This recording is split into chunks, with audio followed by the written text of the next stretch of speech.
Hello friends, Kathiawadi ચટાકામાં આપનું સ્વાગત છે। આજે આપણે મરચા પ્રેમીઓ માટે કંઈક નવીન રીતે એકદમ ડિફરન્સ રીતે ભરેલા મરચા બનાવવાના છે। જો કોઈ મરચા પ્રેમી હશે, મરચા લવર હશે, જેને મરચા બહુ જ ભાવતા હશે, તે આ પ્રકારે એકવાર મરચા ખાશે ને તો એનો સ્વાદ તેમને દાઢે રહી જશે। એવા મરચા આજે આપણા બનવાના છે। હા ફ્રેન્ડ્સ, આજે આપણે ભરેલા મરચામાં કંઈક ટ્વિસ્ટ કરવાના છીએ, એટલે કે કાચી કેરીથી ભરેલા મરચા બનાવવાના છીએ। સાંભળીને લાગી ને નવાઈ, તો ટેસ્ટમાં પણ એકદમ જોરદાર અને મરચા જેને બહુ જ ભાવતા હશે એને તો મજા પડી જશે એવા મરચા આજે આપણે બનાવવાના છીએ। તો એકદમ ડિફરન્સ જ છે। તો ચાલો બનાવીએ કાચી કેરીમાંથી ભરેલા મરચા। તો અહીંયા ભરેલા મરચા બનાવવા માટે મેં મરચાને સારી રીતે ધોઈ સાફ કરી લીધા છે અને એક આ રીતે કેરી લીધી છે। ધોઈને સારી રીતે સાફ કરી દેવાના છે। ફ્રેન્ડ્સ, મરચાની પસંદગી એવી કરવાની છે જે એકદમ મોળા હોય। જો તીખા હશે ને તો ખાવામાં મજા નહીં આવે, એટલે મોળા હોવા ખૂબ જરૂરી છે। જે ભાવનગરી કે વઢવાણી આવે છે કે પછી આ રીતે કોઈ પણ મરચાં આવે છે એ તમે લઈ શકો છો। હા, એ ધ્યાન રાખવાનું છે કે મરચાંની જે સ્કીન છે એ થોડી પાતળી હોય એવા મરચાં આપણે પસંદ કરવાના છે અને મરચાંને વચ્ચેથી એક કાપ પાડી અંદરથી આ રીતે બિયા કાઢી નાખવાના છે। આ રીતે આવા મરચાં હોય છે ને એને બહુ બિયા અંદર હોત, બીજનો ભાગ વધારે હોતો નથી, નસો પણ વધારે હોતી નથી। ઘણા લોકો એમનામ જ મરચાં ભરી દેતા હોય છે, તો તમે તમારી પસંદગી પર આધાર રાખે છે। થોડા બીજ હોય છે તો ના કાઢો તો પણ ચાલે, અને કાઢવા હોય તો કાઢી પણ શકો છો। હું અહીંયા બીજ થોડા છે પણ તો પણ કાઢી રહીશું, જેથી સ્ટફિંગ અંદર સરસ એકદમ ફૂલ થાય, એટલા માટે હું બીજ કાઢી રહી છું। તો વચ્ચેથી આ રીતે કાપો કર, તમે જોઈ રહ્યા છો ફ્રેન્ડ, બહુ જ ઓછા એવા પ્રમાણમાં અંદર બીજ હોય છે। અને હવે આપણે બધા જ મરચાંને કાપો કરી દીધો છે। એક બાજુ પેન ગરમ કરવા મૂકી દીધી હતી, એમાં આપણે 2 ચમચી જેટલા સિંગદાણા એડ કરીશું। સિંગદાણાને આપણે એકદમ સરસ શેકી લેવાના છે। શેકેલા સિંગદાણાનો ટેસ્ટ ખૂબ જ સરસ આવતો હોય છે। અહીંયા આપણે કાચા સિંગદાણા નથી લેવાના, શેકીને જ લેવાના છે। સિંગદાણા આપણા સરસ શેકાઈ ગયા છે। ત્યારબાદ આપણે 2 ચમચી જેટલા તલ શેકી દઈશું। તલને પણ અહીંયા આપણે કોઈ પણ વસ્તુ શેક્યા વગરની નથી લેતા, બધું જ શેકી લેવાનું છે। શેકેલી વસ્તુ અને કાચી એ બંનેના ટેસ્ટમાં ઘણો બધો ફેર પડી જતો હોય છે, એટલે આપણે હંમેશા બધું શેકીને જ લઈશું। તલ પણ આપણા શેકાઈ ગયા છે। અહીંયા 1 ચમચી જેટલું તેલ ગરમ કરવા મૂક્યું હતું, તેમાં 2 ચમચી જેટલો ચણાનો લોટ એડ કર્યો છે। આગળ જતાં હું તમને જણાવું છું કે હું કેટલો ચણાનો લોટ લઈ રહી છું। આ રીતે આપણે બધો ચણાનો લોટને મિક્સ કરી દઈશું અને સરસ રીતે હલાવવાનો છે। હજુ પણ એકદમ મને થોડો ચણાનો લોટ ઓછો લાગે છે, એટલે હું અડધી ચમચી પાછો ઉમેરી રહી છું, એટલે કે કુલ 2 આખી અને 1 અડધી, એટલે કે અઢી ચમચી જેટલો ચણાનો લોટ યુઝ કર્યો છે।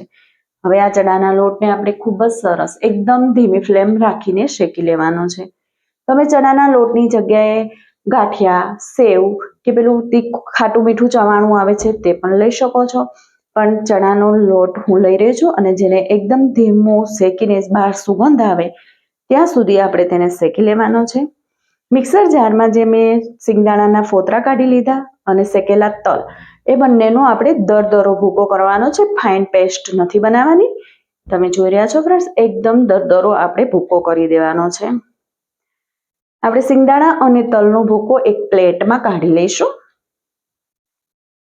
ત્યારબાદ આપણે જે ચણાનો લોટ શેકીને રાખ્યો છે તે પણ એક પ્લેટમાં કાઢી લેવાનો છે। હવે એમાં સ્વાદ પ્રમાણે મીઠું એડ કરીશું, થોડી 1 ચપટી જેટલી હળદર, થોડો અડધી ચમચી જેટલો ગરમ મસાલો। આ મરચામાં ધાણા જીરાનો ટેસ્ટ ખૂબ જ સરસ આવતો હોય છે। 1 ચમચી જેટલું ધાણા જીરું, 1 ચમચી જેટલી લસણની પેસ્ટ, તમે અહીંયા લસણની પેસ્ટ સ્કીપ કરવી હોય તો સ્કીપ પણ કરી શકો છો। 1 ચમચી જેટલું મરચું લાલ, અને હા, જે નવું છે તે છે કેરી। અહીંયા આપણે કેરીની 1 સ્લાઇસ લઈ લીધી છે, તમે જોઈ રહ્યા છો। હવે તેને આપણે ખમણી દેવાની છે। આ કેરીને કોઈ અલગ જ વાસણમાં આપણે તેને ખમણી દઈશું. ફ્રેન્ડ્સ, આ મરચાંમાં તમે કેરી નાખશો ને એટલે મરચાંનો ટેસ્ટ એકદમ બદલાઈ જશે. આવા ભરેલા મરચાં કદાચ તમે ક્યારેય નહીં ખાધા હોય એવો ટેસ્ટ આવશે. અંદાજે 2 ચમચી જેટલી આપણે કેરીનું છીણ નાખવાનું છે. હા ફ્રેન્ડ્સ, એકદમ જોરદાર ટેસ્ટ લાગવાનો છે. અહીંયા આપણે લીંબુ એડ કરવાનું નથી. 1 ચમચી ખાંડ એડ કરી છે.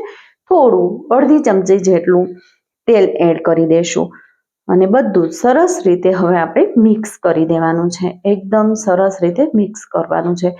ફ્રેન્ડ્સ, ખરેખર જો તમે આ રીતે કોઈ વાર ભરેલા મરચાં નથી બનાવ્યા અને તમને મરચાં બહુ જ ભાવે છે તો ચોક્કસથી એકવાર તો આ રીતે ટ્રાય કરજો જ. તમે આ મરચાંનો સ્વાદ કદાચ ક્યારેય નહીં ભૂલી શકો એવા મરચાં બનવાના છે. અને બહુ જ વધારે પ્રમાણમાં ધાણા એડ કરી દઈશું અને તેને સારી રીતે મિક્સ કરી દેવાનું છે. અને થોડું ટેસ્ટ કરી લેવાનું, મીઠું ને બધું બેલેન્સ છે એના માટે. અને પછી તમે આ બનાવેલું ખાલી સ્ટફિંગ ટેસ્ટ કરશો ને તો પણ તમને એમ થશે કે લાને હજુ થોડું ખાઉં, હજુ થોડું ખાઉં. એવું તો સ્ટફિંગ બને છે. અને જ્યારે મરચાં રેડી થશે ને ત્યારે તો ઓહો, શું મરચાં બને છે. અહીંયા આપણે બધા જ મરચાંને ભરી દીધા છે. હું મરચાં ભરતી વખતે વિડીયો લેવાનું ભૂલી ગઈ હતી એટલે મરચાં ભરાઈ ગયા છે. તો અહીંયા બધા જ મરચાં આપણા સરસ રીતે ભરાઈ ગયા છે. આટલું સ્ટફિંગ આપણે થોડું બાકી રહેવા દેવાનું છે. મરચાં એકદમ સરસ આપણે પ્રેસ કરીને જ ભરી દેવાના છે. તો અહીંયા આપણા બધા જ મરચાં એકદમ સરસ રીતે ભરાઈ ગયા છે. હવે આપણે તેને તળવાના છે. તો તળવા માટે મેં અહીંયા એક પેન લીધી છે. એમાં અંદાજે 2 ચમચી જેટલું તેલ ગરમ કરવા મૂક્યું છે. ત્યારબાદ બધા જ મરચાં આપણે એમાં આ રીતે ગોઠવી દેવાના છે.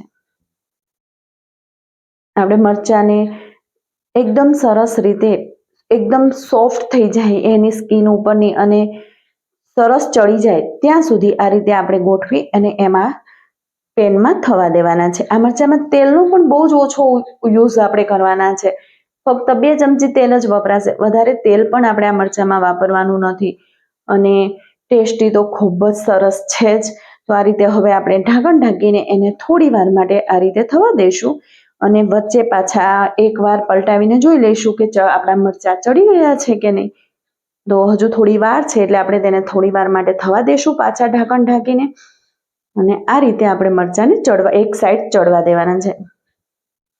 તો અહીંયા આપણા મરચાં એક સાઈડ બધા સરસ એવા ચડી ગયા છે. હવે આપણે આપણા બધા જ મરચાંને પલટાવી લેવાના છે. એટલે કે એક સાઈડ ચડી ગયા છે તો હવે આપણે એને બીજી સાઈડ પણ ચડવવા પડશે. એટલે તેને ઊંધા કરી દઈશું, આ બીજી સાઈડ પલટાવી દઈશું એટલે એ સાઈડ પણ સરસ ચડી જશે.